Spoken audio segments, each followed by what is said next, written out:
The Little Folks' Presents. A Fairy Tale by the Brothers Grimm.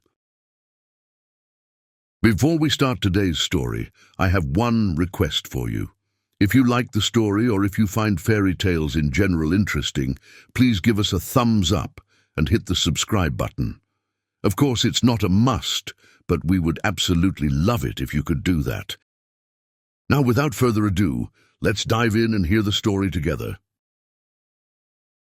A tailor and a goldsmith were on a journey together when one evening, just as the sun was setting behind the mountains, they heard the most incredible sound, distant music. The sound grew louder and more distinct. It was a strange but wonderful melody that made them forget all about their fatigue and walk faster and faster. By the time they reached the top of the hill, the moon was already up. There they saw a huge crowd of small men and women holding hands and dancing around, singing with joy and happiness. That was the music the wanderers had heard. An old man, larger than the others and wearing a brightly colored jacket, sat in their midst. His ice-gray beard hung down over his chest. The two wanderers were filled with amazement and stopped to watch the dance. The old man motioned to them that they too should join in, and the little people opened their circle and welcomed them with joy. The goldsmith, who had a hump on his back and was as forward as all hunchbacks are, stepped right up with a big smile on his face.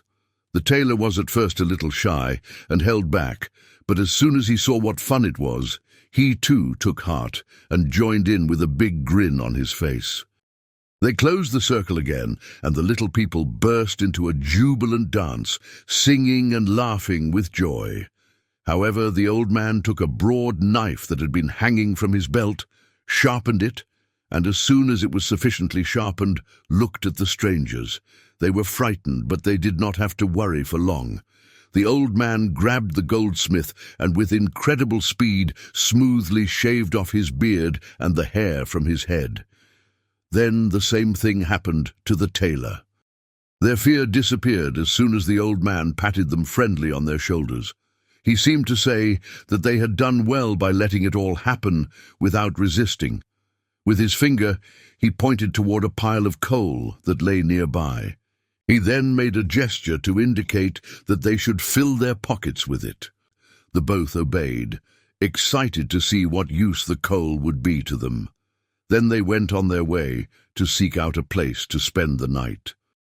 As they arrived in the valley, the bell from a neighboring monastery struck 12. The singing ceased instantly, and everyone disappeared, leaving the hill bathed in moonlight. The two wanderers found the perfect place to rest. They lay down on soft beds of straw and covered themselves with their jackets.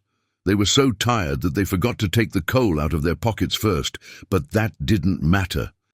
They were jolted awake by a sudden, heavy weight pressing down on their limbs. Reaching into their pockets, they were overjoyed to find not coal, but pure gold.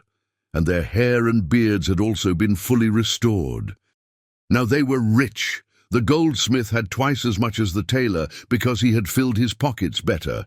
However much a greedy person has, he always wants more. So the goldsmith proposed to the tailor that they stay there another day to gain even more wealth from the old man on the mountain that evening. The tailor didn't want to do this and said, "I've already got enough and I'm happy. I'm going to become a master, marry my lovely sweetheart, and live happily ever after." However, to please the goldsmith, he agreed to stay one more day. That evening, the goldsmith hung several pockets over his shoulders in order to be able to carry everything and set off for the hill. As had happened the night before, he found the little people dancing and singing.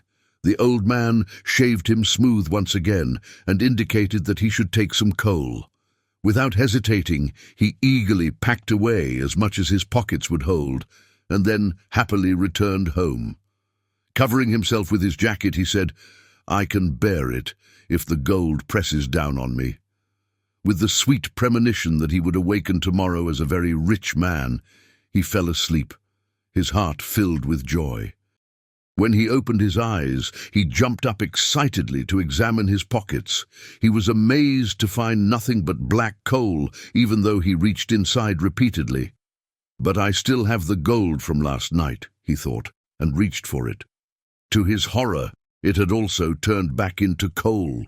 He struck himself on the forehead with his grimy hand and felt that his entire head was as smooth and bald as his beardless chin. But that wasn't all.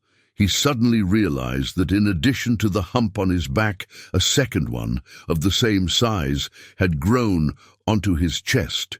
He was finally recognizing the punishment for his greed, and he began to cry aloud. The good tailor, who had been awakened by all this, consoled the unhappy man as best he could, saying, "You were my traveling companion, and you can stay with me now and live off my treasure."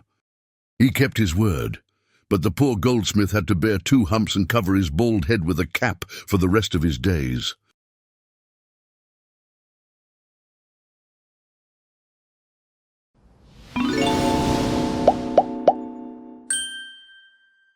So, dear friends, that's it for today.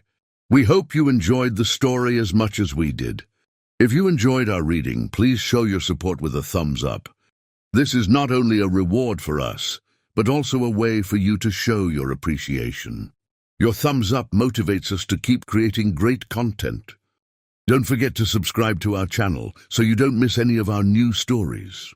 Just click on the subscribe button and activate the bell to receive notifications. And now, we're excited to hear from you. Use the comment section to let us know which stories you'd like to hear next, or if you have any special requests. Your interaction means a lot to us, and we look forward to exploring the world of fairy tales and magic together with you. Thank you for listening, and until next time.